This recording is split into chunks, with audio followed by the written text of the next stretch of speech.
समजलं, मला देवी भागवत समजलं. अहो भले हे सगळं समजेल, पण हे कधीच तुम्हाला लक्षात येणार नाही की जोपर्यंत तुझ्यावर गुरुचा वरदहस्त होत नाही तोपर्यंत तुला आयुष्यात काहीच मिळू शकत नाही. मग जर आपल्याला काही हे जर प्राप्त करायचं असेल ना, तर आपण सगळ्यात पहिल्यांदा एक केलं पाहिजे, खरे परिवर्तनवादी कोण? हे सगळे बाजूला आहेत वर बसलेले ते का? आपण आपल्याला विचार करण्याची गरजच आहे. ही गोष्ट व्हायला पाहिजे की आपल्याही मुलींना शाळेत जाताना हातात बांगड्या घालता आल्या पाहिजेत आणि कपाळाला कुंकू लावता आलं पाहिजे. महाराज म्हणाले, हे पहा मी जे बोललो ना, तुम्ही याची काळजी करू नका. महाराजांनी एकच सांगितलं की या बोलाचा निर्धारू करील आता कर्पूर गौरू, नका प्रेत संस्कारू, आणा म्हणती मजकडे. आणि नेमकं गाणगापूरमध्ये आल्या आल्या त्या पतीने प्राण सोडणं, हा सगळा घटनाक्रम लक्षात घेताना एक लक्षात येतं की जाणून बुजूनच हिची परीक्षाच पाहायचं महाराजांनी ठरवलेलं होतं. ही परीक्षाच होती, बाकी दुसरं काहीच नव्हतं. पूर्ण परीक्षा पाहायची ठरवलेली होती. या सगळ्या ह्याच्यामध्ये ती कधी संगमावर आली तिच्या विचारधारेच्या चक्रात तिलाही कळलं नाही. आणि जसं तिने दुरून पाहिलं तर कल्पवृक्षाखाली महाराज बसलेलेत, खाली पाय सोडलेलेत, 4 ब्राह्मण समोर बसलेलेत आणि महाराजांच्या पायावर रुद्रसूक्ताचा अभिषेक चालू आहे. ती आली, काही अंतरावर उभी राहिली आणि तिने महाराजांचं दर्शन घेतलं. जसंही तिने महाराजांचं दर्शन घेतलं आणि महाराजांनी स्मित हास्य केलं आणि सांगितलं की अष्टपुत्र सौभाग्यवती भव. तिच्या सोबत जे सगळे गावातनं आले होते लोक, स्त्री पुरुष सगळेच आलेले, महाराजांच्या तोंडून हा निघालेला आशीर्वाद ऐकला आणि ते अचंब्यात पडले की त्यातले काही जण पुढे आले. म्हणले, महाराज आपण काय म्हणालात? ते म्हणले, मी आशीर्वाद दिला तिला, अष्टपुत्र सौभाग्यवती भाऊ. पण महाराज खरं सांगू का तुम्हाला, हिचं प्रेत नवऱ्याचं स्मशानात आहे आणि ही सती जाण्याकरता सिद्ध झालेली. फक्त सती जाण्यापूर्वी आपलं दर्शन व्हावं ही तिची इच्छा होती शेवटची. म्हणून तिला आम्ही सांगितलं की बाबा सूर्यास्त व्हायच्यात तू जाऊन ये. आणि तुम्ही तर तिला आशीर्वाद दिलात, अष्टपुत्र सौभाग्यवती भाऊ. आता नेमकं पुढे आम्ही काय करायचं? मग आता काय करायचं अग्निसंस्काराचं? महाराज म्हणाले, हे पहा मी जे बोललो ना, तुम्ही याची काळजी करू नका. महाराजांनी एकच सांगितलं की या बोलाचा निर्धारू करील आता कर्पूर गौरू, नका प्रेत संस्कारू, आणा म्हणती मजकडे. हे जे वाक्य आहे ना, हे वाक्य कायम निरंतर आपल्या डोक्यात असलं पाहिजे. निरंतर सेवा करताना किंवा ज्याला मनापासून सेवा करायची, ज्याला मनापासून सेवा करायची ना, त्यांनी हे वाक्य इतकं लक्षात ठेवलं पाहिजे की आपण मेलो तरी हे वाक्य विसरता कामा नये. काय वाक्य त्यांचं की या बोलाचा निर्धारू करील आता कर्पूर गौरू, नका प्रेत संस्कारू, आणा म्हणती माझ्याकडे. अहो हे बोलतंय कोण? हे बोलतंय कोण? मला सांगा ना. हे आणि ते यांच्यात तफावत आहे? कुठला फरक आहे? हे म्हणजे ते म्हणजे हे. पण हे सगळं असताना सुद्धा ते काय सांगतात की या बोलाचा म्हणजे मी जे बोललो त्या बोलाचा निर्धार म्हणजे त्याचं रक्षण करणं, त्या बोलाचा निर्धारू करील आता कर्पूर गौरव, नका प्रेत संस्कारू आणा म्हणती मजेकडे.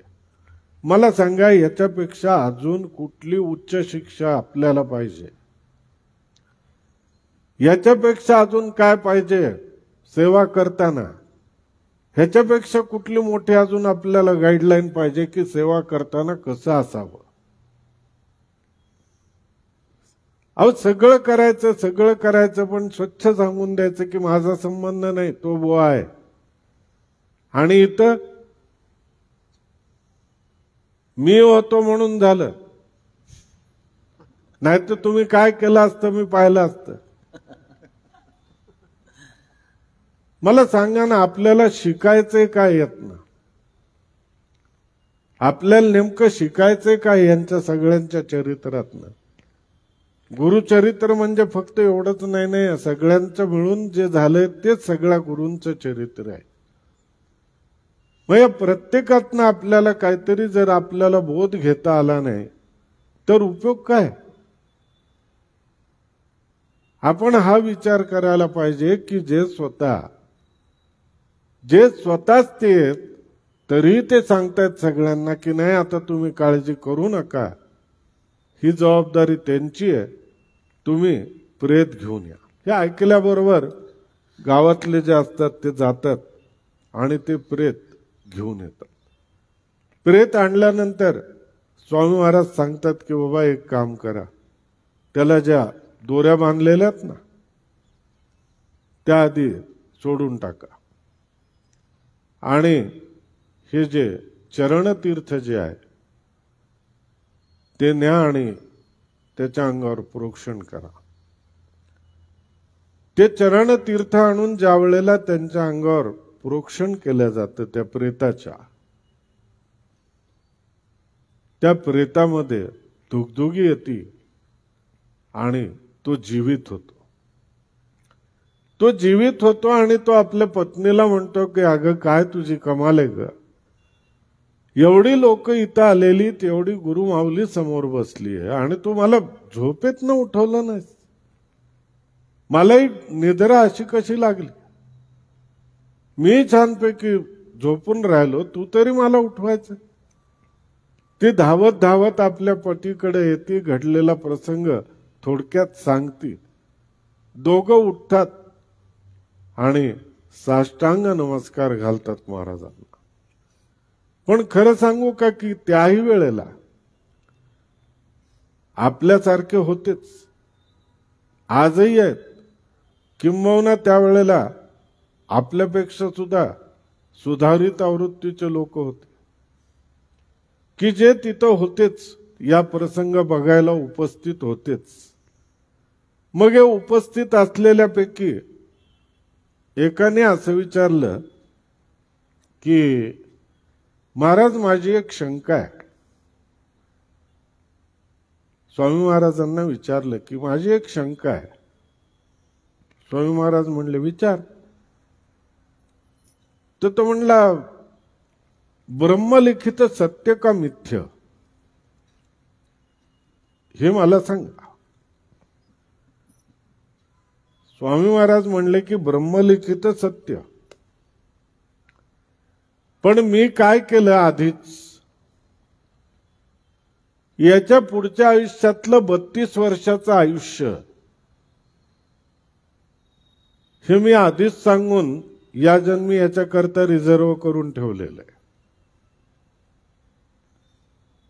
त्याच्यामुळं ब्रह्मलिखित सत्यच आहे, ते मिथ्य नसतं. पण सद्गुरूंच्या जर मनात आलं तर काहीही घडू शकतं आणि सद्गुरूंच्या मनात येण्याकरता आपल्याला कसल्याही प्रकारच्या सेवेला तयारीत असावं लागतं. आणि मग आपण त्या तयारीत असलो, त्या पद्धतीने जर आपण सेवा केली तर मग खऱ्या अर्थाने या अशक्यपराय वाटणाऱ्या गोष्टी सुद्धा सहजपणे घडू शकतात. पण गुरुभक्ती करत असताना ही गोष्ट सातत्याने लक्षात आपण ठेवली पाहिजे की गुरुभक्ती जेवढी वाटती तेवढी सोपी नाही. वर वर पांगी दिसायला खूप सोपी वाटणारी गोष्ट ही, कारण मला सांगा की ज्या गोष्टी घरदार सोडून रानावनात भटकून फिरून स्वतःला खोलीत कोंडून घेऊन किती वर्षांनी मिळतील हे कोणीही सांगू शकत नाही.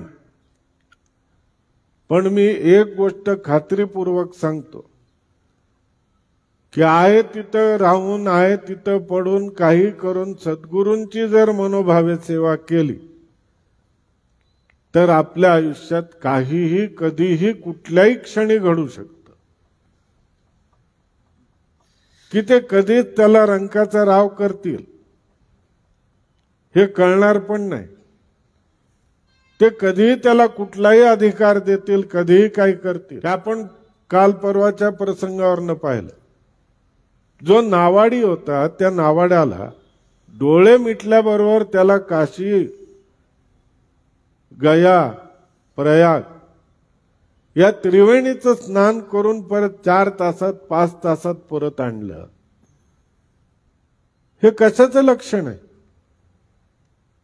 हे कशामुळे होऊ शकतं? आणि हीच गोष्ट गुरुभक्ती करताना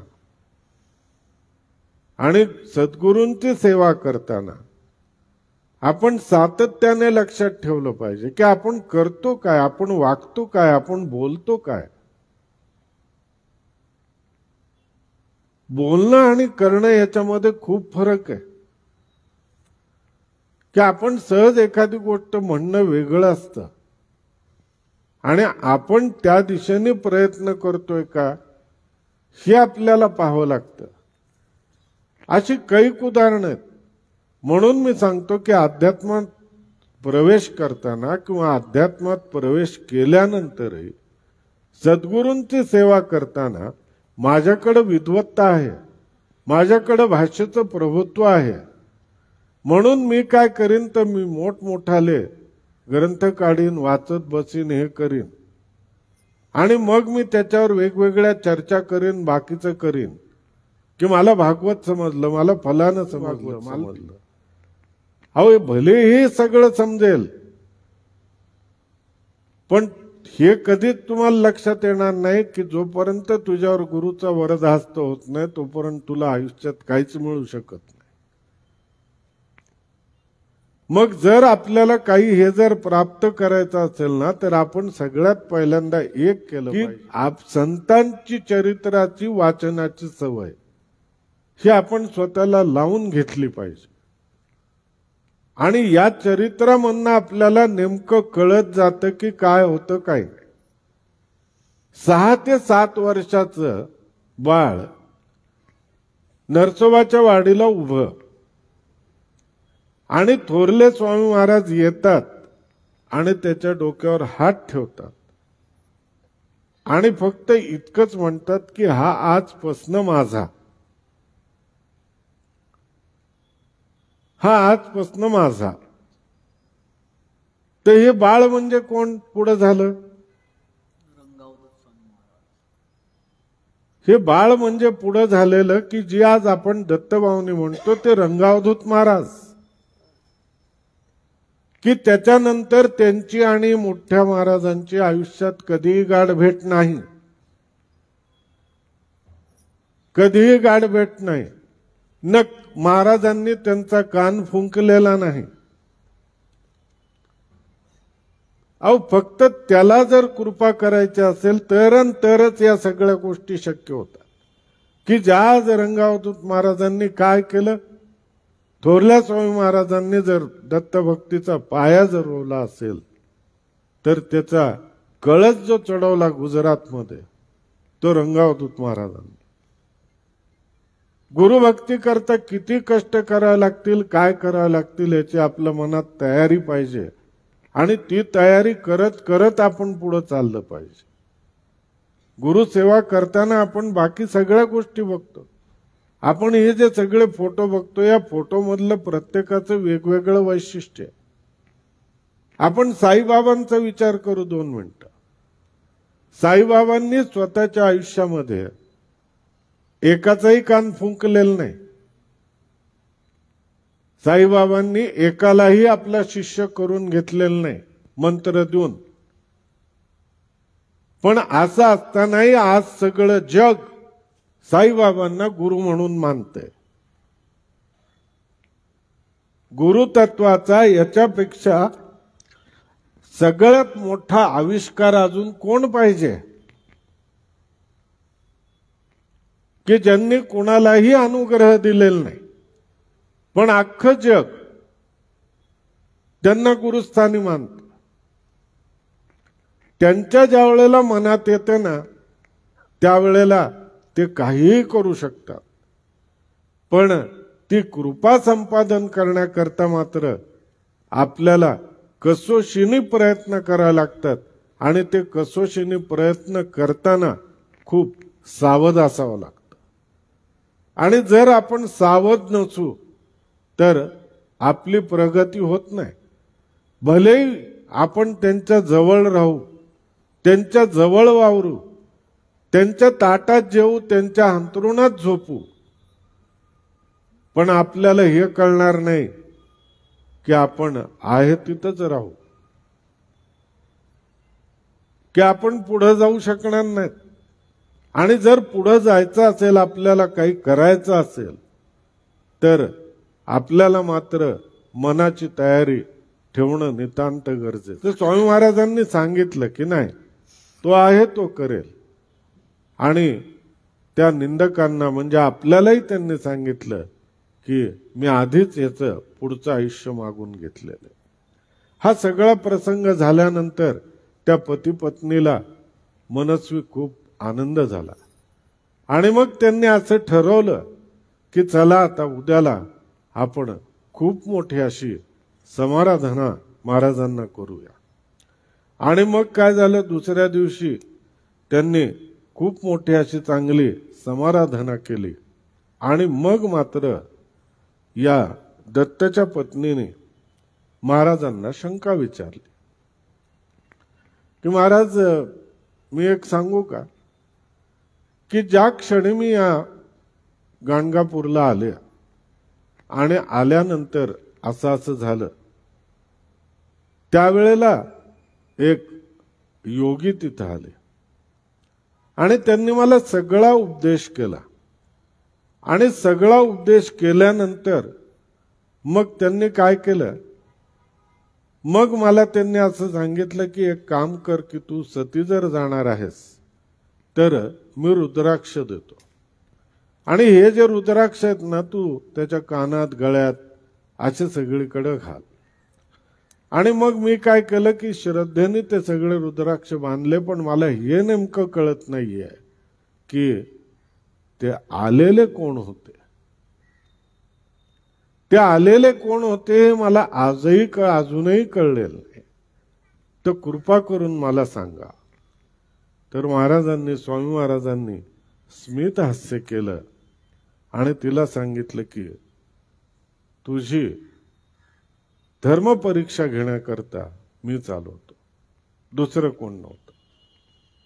मग तिने विचारलं की महाराज, ते रुद्राक्ष जे आहेत माझ्याकडं त्याचं आता काय करू. मग महाराजांनी काय केलं की तिला पूर्ण रुद्राक्षाचा महिमा तिला सांगितला. मग त्याच्याकरता तिला ती कथा सांगितली कुकुट मर्कटाची, की जी कथा आपल्यापैकी बऱ्याच जणांना माहित आहे. मग ती कथा सांगितली. मग त्याच्याने काय होतं की रुद्राक्ष धारणाने काय होतं, मग रुद्राक्ष कसा असावा, कसा नसावा, तो किती मुखी असावा. आणि हे सगळं सांगताना त्यांनी असं अजिबात सांगितलं नाही की खरा कसा ओळखायचा, खोटा कसा ओळखायचा, हे अजिबात सांगितलं नाही. त्यांनी फक्त एक सांगितलं की रुद्राक्ष कसाही असू दे, तुम्ही श्रद्धेने धारण करा. हा कुणी दिलेला आहे, हा कुणी दिलेला आहे, हा कुठं लावून आणलेला आहे, तो कुठं लावून आणलेला आहे, हा विषयच नाही. स्वामी महाराजांनी एवढं सांगितलं की तुम्ही श्रद्धेने धारण करा. तुम्ही श्रद्धेने जर धारण केलं तर तुम्हाला ते फळ मिळेल. मग श्रद्धा आपली तेवढी आहे का? मग श्रद्धा जर आपली तेवढी आहे, सगळं आहे, तर आपण कशाला वेगवेगळी दुकानं फिरत बसतो? आपलं हक्काचं दुकान, आपलं स्वतःचं दुकान असून सुद्धा काही वेळेला असा प्रसंग येतो की आपण उगाच भटकत बसतो की काहीच कारण नसतं. अहो, रुद्राक्ष रुद्राक्ष, खरा काय आणि खोटा काय? तुम्ही जर मनात विचार केला, आणला तुम्ही हा जो रुद्राक्ष, आणि तुम्ही मनातल्या मनात एक कल्पना करा. तुम्ही अशी कल्पना करा की काल रात्री मी झोपलो होतो आणि झोपल्यानंतर कोणतरी आलं त्याने मला हलवून उठवलं त्याने, आणि त्याने मला सांगितलं की हा रुद्राक्ष घे आणि दर सोमवारी तू याच्यावर रुद्राचा अभिषेक कर दुधाने सगळं, आणि तुझं चांगलं होईल. तुम्ही अशी मनाची कल्पना करा आणि तुम्ही सोमवारचा अभिषेक चालू करा. तुमचं जर कुठलं काम नाही झालं तर मी परत पुण्यात येणं सोडून देईन. फक्त आपली श्रद्धा पाहिजे हो, बाकी काही नसतं. कारण काय असतं माहिती का, की प्रत्येक माणसामध्ये हा आत्मगुरु असतो आणि या आत्मगुरूला आपल्याला जागृत करावं लागतं. आणि हा आत्मगुरु जागृत कशाने होतो, तर आपण जे काही सेवा करतो, जे काही नाम घेतो, या सगळ्याच्या माध्यमातून तो आत्मगुरु जागृत होतो. आणि तो जागृत झाला एकदा ना, की मग तो बरोबर सांगतो की हे जे करतोय ना आपण, हे योग्य आहे का हे अयोग्य आहे. तो आपल्याला तिथंच पटकेने थांबवतो की थांब, हे करू नको, हे चुकीचं होणार आहे, या कामातनं आपलं हित होणार नाहीये, तू ही गोष्ट करू नको. तर आधी आपल्यातला आत्मगुरु आपल्याला जागृत करणं शिकलं पाहिजे. आणि तो करण्याकरता नाम पाहिजे, आणि नाम पूर्ण श्रद्धेने पाहिजे. मग महाराजांनी सगळ्या रुद्राक्षाचं सांगितलं, तिला महिमा पूर्ण सांगितला, आणि सांगितल्यानंतर मग तिला हा प्रश्न पडला की रुद्राक्षाचं तर आपण ऐकलं, आणि मग त्यांनी हेही सांगितलं की बाबा ठीक आहे, तू एक काम कर, आता तुला दिलेच आहेत ना, तर पतीला ते धारण करू दे. ते धारण केल्याने नुकसान काहीच नाही, चांगलं. मग तिने विचारलं की त्या दिवशी संगमावर आल्यानंतर तिथं बरेच विप्र होते आणि ते आपल्या श्रीचरणावर अभिषेक करत होते. मग महाराज, आणि तुम्ही ते तीर्थ ह्याच्या अंगावर प्रोक्षण करायला, पतींच्या अंगावर प्रोक्षण करायला दिला. महाराज म्हणले बरोबर आहे, कारण तो जो अभिषेक चालू होता तो रुद्राभिषेक होता. आणि तो रुद्राभिषेक चालू असल्या कारणाने, कारण एक गोष्ट लक्षात घ्या, रुद्राभिषेक आणि त्यातल्या त्यात तो श्रीगुरु चरणावर तिथं चालू होता. मुळातच या रुद्रामध्येच एवढं सामर्थ्य आहे की एका तांब्यामध्ये जरी तुम्ही पाणी ठेवलं आणि शतरुद्रीचा जो एक प्रकार असतो तो जरी तुम्ही केला आणि त्या पाण्याने सगळ्या, जर एखाद्या रोग्याला स्नान जर घातलं शतरुद्री करून, तरीही त्याचे असाध्य रोग, व्याधी, अपमृत्यू यासारख्या गोष्टी या टळू शकतात. म्हणजे मी असं म्हणत नाही की नाही असं केलं की तो जाणारच नाही, असं नाही होणार. टळू शकतात, फक्त आता ते काय कसं ते सद्गुरूंना माहिती. नाहीतर मग काय होईल की मग बाकी ब्राह्मणांना बाकी काम करायचंच काम राहणार नाही, फक्त शतरुद्री. आणि दवाखान्यात कोण जाणारच नाही. दवाखान्यात काय जायचं, इकडे जायचं शतरुद्री करायची की झालं. असं असतं तर मग या कोरोनाच्या काळात एवढे गेलेही नसते, असं नसतं. पण हे जे काही उपाय सांगितलेले आहेत, या ज्या काही उपाययोजना सांगितलेल्या आहेत, ज्याची श्रद्धा आहे, ज्याचा भाव आहे दगडा, आणि ज्याची तेवढी पातळी आहे, उंची आहे त्याची, त्याला त्याचं फळ हे नक्की मिळतं. मग महाराजांनी समजावून सांगितलं की नेमकं काय होतं मग या अभिषेकाचं, तर तिथे एक उदाहरण सुद्धा त्यांनी दिलं की जो पूर्वीच्या जन्मी जो होता, जो मरकट होता, तोच राजपुत्र झाला. कशामुळे झाला तर रुद्राक्ष धारण केल्या. कारण त्या वेश्येच्या तिच्या नाट्यमंडपामध्ये जे कुकुट मरकट होते त्यांच्या गळ्यात तिने रुद्राक्ष बांधलेले होते. आणि तो जो महाधनिक आला तिच्याकडं, आणि मग त्यांनी ज्या वेळेला या दोघांना बाहेर ठेवून त्या आत नाट्यमंडपात गेले, संभोग समय लिंग नको म्हणून शिवलिंग तिथं ठेवलं आणि हे दोघं आत गेले अंतर्ग्रहात. त्यावेळेला आपोआप तो नाट्यमंडप जळाला, ते शिवलिंग भस्म झालं आणि त्याच्यातच हे कुकुट मरकट हे सुद्धा गेले. पण गळ्यात रुद्राक्ष धारण केलेलं असल्या कारणाने हे कुकुट आणि मरकट हे राजपुत्र आणि मंत्र्याचा मुलगा या जन्मात आला. मग इकडे काय की राजपुत्र जो होता त्याला पहिल्यापासूनच अशी सवय होती की घरी सगळं ऐश्वर्य संपन्न असताना सुद्धा हा सोनं चांदी म्हणलं की गळ्यातनं काढून फेकायचं. त्याला फक्त रुद्राक्षच लागायचं. मग त्याला फक्त रुद्राक्षच लागायचा. मग हे असं कसं? मग एकदा घरी ऋषी राजवाड्यात आलेले असताना विचारलं की असं का? त्यांनी सांगितलं की अरे नाही बाबा हे असं. पण अजून एक गोष्ट सांगतो की आता 7 दिवस याचं आयुष्य शिल्लक राहिले, त्याच्यानंतर हा जगू शकत नाही. हे ऐकल्याबरोबर राजा मूर्छित होतो. मग पराशर ऋषी सांगतात की बाबा एक काम करतो, सहस्त्र ब्राह्मणांना बोलव आणि 7 दिवस शतरुद्री कर, मग याचा मृत्यू टळेल.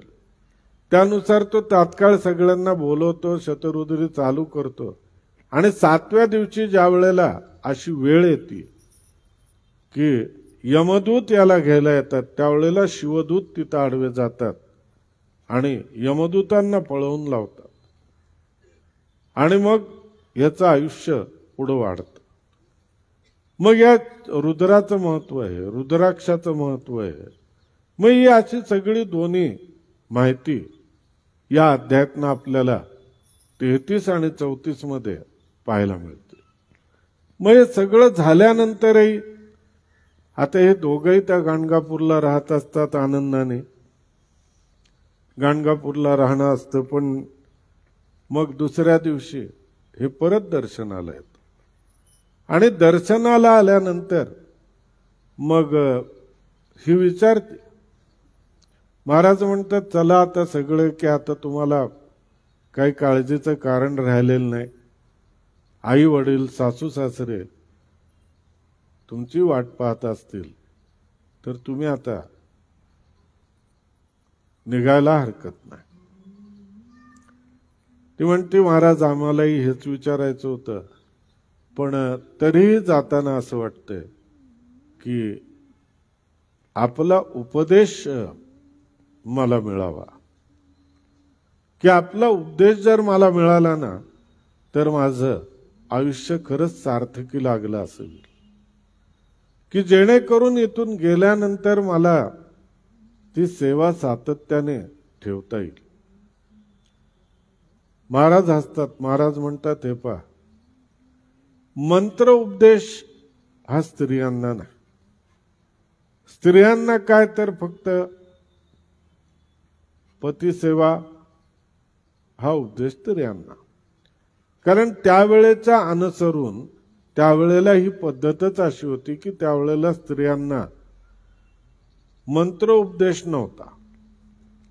पण कालओघात नंतर पुढं पुढं पुढं पुढं जसं सगळं बदल होत गेले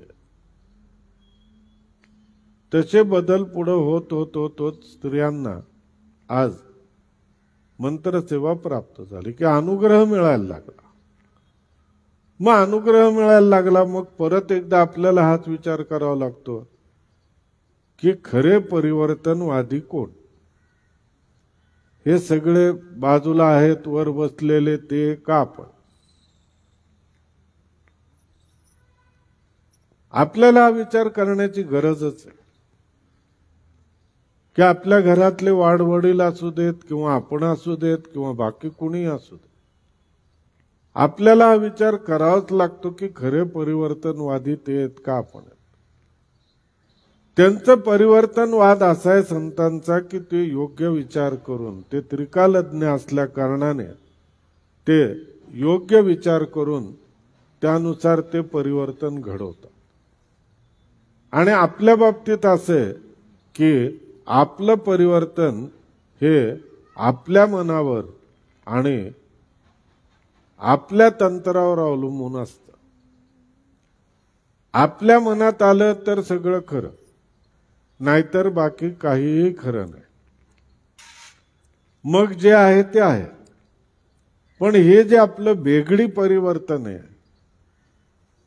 आपल्याला जे वेगळीपणा जो आहे हा नसला पाहिजे की आपण एक दूरदर्शीपणाने किंवा सगळ्या गोष्टीने जसं संतांमध्ये आहे तशी आपण दृष्टी थोडी आपल्याकडे आपण ठेवली पाहिजे की आपणच विचार करू की आपल्या पूर्वीच्या काळी आपल्या घरामध्ये किती अवघड सगळ्या गोष्टी होत्या की नऊवारी असल्याशिवाय काही नाही, किती सगळ्या गोष्टींनी कठीण होतं की आपल्याला घरामध्ये स्नान केल्याशिवाय आपल्या स्वयंपाकघरात प्रवेश नव्हता किंवा काय नव्हतं.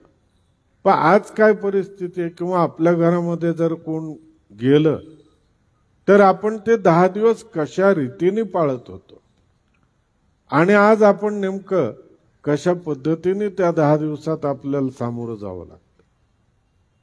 आपण याचाही विचार केला पाहिजे. पण हा सगळा योग्य अयोग्य विचार आपल्याला करणं हे नितांत गरजेचं आहे. कारण हा योग्य अयोग्य विचार न केल्यामुळे सुद्धा बऱ्याच घरामध्ये युद्धजन्य परिस्थिती ही कायम असते की सुनेला एक वाटत असतं, सासूला दुसरं वाटत असतं. पण याच्यामध्ये परिस्थिती अशी असते की कोणही एक घर पुढे जायला तयार नसतं, कोणही एक घण मागे यायला तयार नसतं. पण हे केवळ कशामुळं? तर एक तर असे की आपण पूर्णला पूर्ण कुठलीच गोष्ट करू शकत नाही शास्त्रानुसार. पूर्ण कुठलीच गोष्ट करू शकत नाही, कारण आपल्या शास्त्राचीच परिस्थिती पंचायत अशी झालेली आहे की शास्त्रानुसार आपण आज कोणही पूर्ण तेवढं काटेकोर चालू शकत नाही. पण आपण कोणीही पूर्ण शास्त्र सोडून देऊ शकत नाही. मग याच्यामध्ये जी काही सगळी तारांबळ आपली जी काही धावपळ होती ना, तर त्याच्याकरता खरं आज एक अशी गरज आहे की काहीतरी याच्यावर विचार मंथन होऊन, की हे विचार मंथन कुणी करावं? तर यांनी, म्हणजे जे आजच्या पिढीतले जे संत आहेत त्यांनी एकत्रितरित्या येऊन ह्याच्यावर कुठेतरी विचार मंथन करावं आणि तुमच्या आमच्या करता एखादी आदर्श अशी आचारसंहिता आम्हाला लिहून द्यावी की नेमकं विशिष्ट प्रसंगात आम्ही काय करावं. की आमच्या घरात एखादा मनुष्य गेला, मग आम्ही त्याचं सुतक 10 दिवस पाळावं का 3 दिवस पाळावं? आडी अडचण असेल तर पुढं सणवार आहेत तर काय करायचं? बर, आपल्यामुळं अजून बाकी 10 घरात अडचण, मग काय करायचं? मग नाही, फक्त नाही करायचं. मग नाही करायचं तर फक्त काय होतं? बाकी सगळं तर घरात गोड होतं. फक्त देवच बसवायचे नाहीत, गणपतीच आणायचा नाही. या सगळ्या गोष्टीची जी काही आपली तारांबळ होती, जी काही पंचायत होती ना, कारण आपण विचारणार कुणाला? आपण विचारणार कुणाला? कारण आपलं असं की हिमालयापासनं काश्मीर ते कन्याकुमारी पर्यंत सगळीकडे जर जात राहिलं तर सगळीकडच्या चालीरीती वेगवेगळ्या आहेत. त्याच्यात तरी कुठं आपली एक वाक्यता आहे?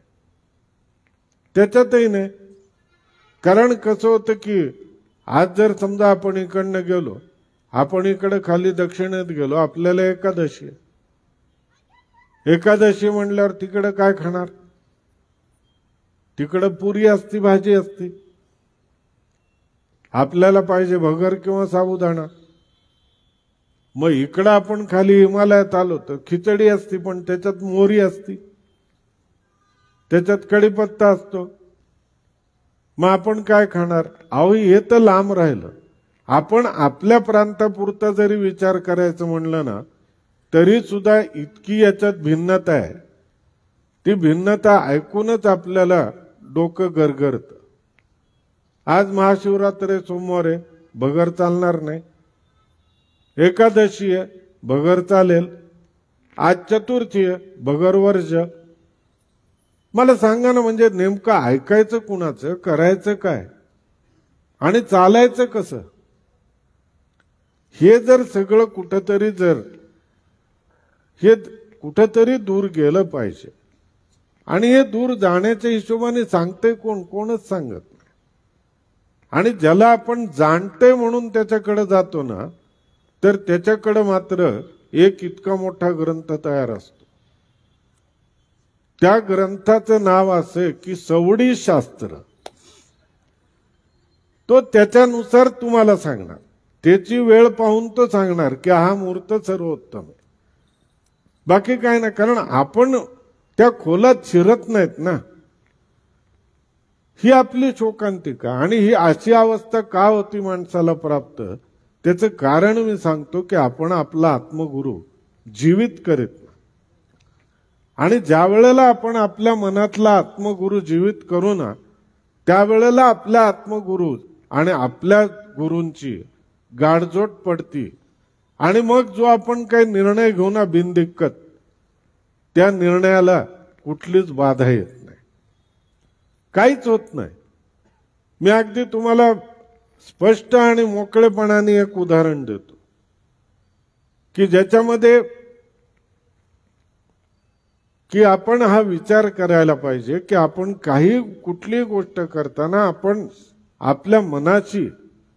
आपल्या मनाला 10 वेळेला ताडलं पाहिजे, विचारलं पाहिजे आणि आपण पुढे गेलो पाहिजे. पण नाहीतर आपली व्यवहारात फसगत झाल्याशिवाय राहत. प्रत्येक गोष्टीच्या बाबतीतच. आज ग्रहण आलं तरी आपली पंचायत की ग्रहण आलं तर करायचं का? ग्रहण रात्री लागतं कधी, सुटतं कधी, वेद किती वाजता लागतात, कुणी पाहायचं कुणी पाहायचं नाही, कुणी पाहिल्याने काय होतं, कुणी केल्याने काय होतं. अहो, या सगळ्या गोष्टी आहेत. मग काय होतंय अशाने की सगळ्याच गोष्टी अवघड होत चालल्यात. इच्छा सगळ्यांना आहे. आपण करावं कसं, काय करावं कसं? इतकंच काय तर आपण पितृपंधरवड्यामध्ये आपण पक्ष करतो. आपण पक्ष करतो तर पक्ष करतानाची परिस्थिती आपली काय? आपण बघतो तर आपल्याला सांगणारा सापडतो तर कधी जेवणारा मिळत नाही, कधी जेवणारा मिळतो तर कधी सांगणारा सापडत नाही. बरं, हे दोन्ही जर मिळाले, आणि खरंच सांगतो की सधन माणसाला गोष्ट सोपी आहे. पण एखादा जर असला, या ग्रंथातला जर एखादा गरीब असला आणि त्याला जर आजच्या काळात पक्ष करायचं म्हणलं तर त्याला शक्य आहे का? मग बाकी सगळ्या गोष्टीला तुमच्याकडे मार्ग आहेत, पर्याय आहेत. बाकी सगळ्या गोष्टीला मार्ग आहेत तुमच्याकडे, की सगळ्या गोष्टीचे मंत्र आहेत. तुम्ही मंत्र म्हणलं की झालं, सगळं झालं की सगळं झालं. फक्त काय माहिती का की आम्ही ते वाचतो, आम्ही ते जाणलेलं आहे. मग आम्ही काय करतो की हातचा राखून ठेवतो आणि आमच्या फायद्याचं आहे ना ते आम्ही तुम्हाला सांगतो की त्याच्यात असं आहे की माझ्याकडे जर पक्ष आहे पण मी खरोखरी परिस्थितीने करू शकत नाही. आणि मी जर विचारायला गेलो की एखाद्याकडे माझी अशी परिस्थिती आहे, काय करू मी, तर तो म्हणाल बघ बाबा, शास्त्राने तर करायला पाहिजे, नाहीतर तुझी संतती अशी होईल, वेडी होईल, वाकडी होईल, काहीतरी होईल. तुला करायला पाहिजे. पण तो तुम्हाला धर्मसिंधू किंवा निर्णय सिंधू मधलं स्पष्ट एक गोष्ट तो तुम्हाला सांगणार नाही. ती गोष्ट ही की जर तुझी परिस्थिती खरोखरी नसेल प्रामाणिकपणे जर तुझी परिस्थिती नसेल तर त्या तिथीच्या दिवशी तू तुझ्या घराच्या बाहेर यायचं, दक्षिणेकडे तोंड करायचं आणि जे कोण गेलेले त्यांच्या नावाने तू बोंब मारायची. बोंब मारून त्यांचं आव्हान करायचं आणि त्यांची क्षमा मागायची आणि त्यांना सांगायचं की मला तुमचं स्मरण जरूर आहे, की आजचा जो तुमची तिथी जी आहे ना, हा तुमचा स्मरण दिन आहे, तो माझ्या लक्षात पूर्ण आहे. पण मी नाईलाज आहे आज तुमचा एक दिवस करण्याकरता जे काही 5,000 रुपये लागतात ते आज मी खर्च करू शकत नाही.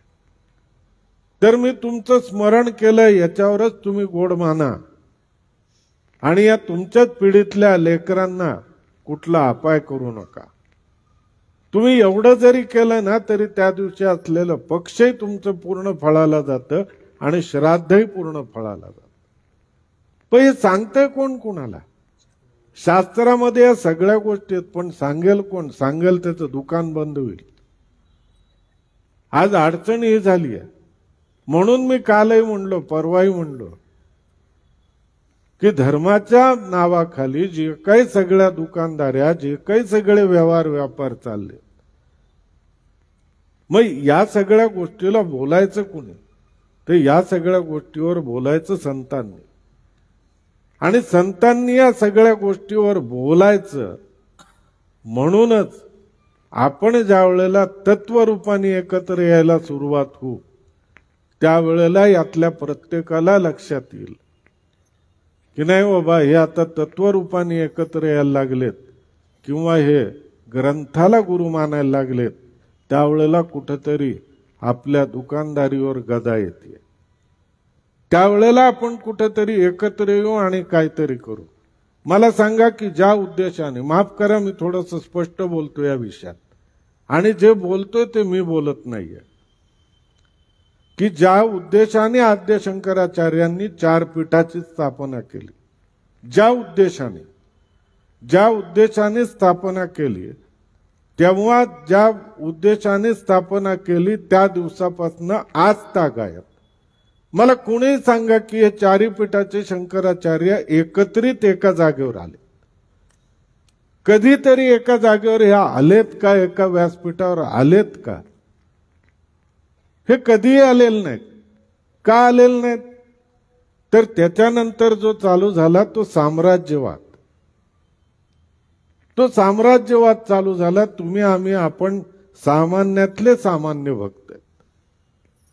पण असं झाल्याने काय होणार आहे? काहीच फायदा होणार नाही. आणि या सगळ्यामध्ये, या सगळ्या चक्रामध्ये आपल्या घरातले संस्कार जर निघून गेले तर आपल्या हातात शिल्लक काय राहणार आहे? आपल्या हातात शिल्लक काहीच राहणार नाही. संस्कार आपल्यामध्ये टिकले पाहिजेत. संस्कार असणं गरजेचं आहे. सगळ्या गोष्टी महत्वाच्या. अहो, आपल्याकरता खूप मोठी आनंदाची गोष्ट आहे 22 जानेवारीची. खूप मोठी आनंदाची, नाही कोण म्हणतंय, सगळ्यात आनंदाची गोष्ट आहे.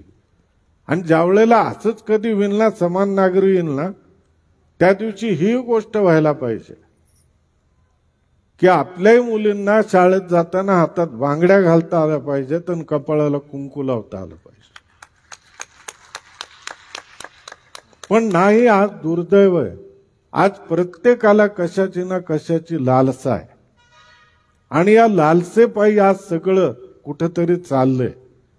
आणि हे जर सगळं आपल्याला शाबीत ठेवायचं असेल, टिकवायचं असेल, तर खरंच सांगतो की याची सुरुवात ही आपल्या सामान्यातल्या सामान्यांपासून व्हायला पाहिजे. आणि हीच शिकवण जी आहे गुरुचरित्रात प्रामुख्याने दिलेली की आपण या सगळ्या गोष्टी करतच पुढे गेलं पाहिजे. आणि आपल्या मनाला बदला भाव हा इतका उच्च पाहिजे की आपल्याला ही अनुभूती आली पाहिजे की ज्या ज्या ठिकाणी मन जाय माझे त्या त्या ठिकाणी निजरूप तुझे, मी ठेवितो मस्तक ज्या ठिकाणी तेथे तुझे सद्गुरू पाय दोन. या प्रत्येक फोटोमध्ये मला सद्गुरू दिसले पाहिजे. या अनुषंगाने आपण हे कार्य हातात महाराजांनी दिलेलं आहे, आपण स्वीकारलेली सेवा आपण करतोय. कारण त्यांनी जो दिला तो प्रसाद रूपाने घेणं आणि चालणं एवढंच आपलं काम, बाकी काही नाही. तर हा जो भाग आहे सगळा कर्मकांडाचा, की या कर्मकांडाच्या भागामध्ये महाराजांनी तिला सांगितलं की नाही, तू मंत्र दीक्षा नाही, तुम्हाला तू घेऊ नको. आणि मग नेमकं का घ्यायची नाही मंत्र दीक्षा? मग मंत्र दीक्षा घेतल्याने काय होतं? मग संजीवनी मंत्र कामाने झाला अपात्र. मग काय झालं? ते शुकाने ऐकला, बाकी सगळ्या गोष्टी. मग त्यातच काय झालं की सीमंतीने आख्यान आलं. म्हणजे इतकी सुंदर गुंफण या अध्यायामध्ये केली. मग सीमंतीने आख्यान आलं. सीमंतीने आख्यानातनं मग हे पुढं स्पष्ट झालं की बाबा एक की शिवाची भक्ती आणि पतिभक्ती या दोन्हीमध्ये काही फरक नाही. हे दोन्ही साम्य. हे जर केलं तर स्त्रियांना बासे, बाकी काही करायची गरज नाही. हे त्यांनी सांगितलं आणि तिला सांगितलं की तू जे आहेस तुम्ही आनंदाने जा, तुम्हाला उर्वरित आयुष्य तुमचं खूप सुखासमाधानाने जाईल.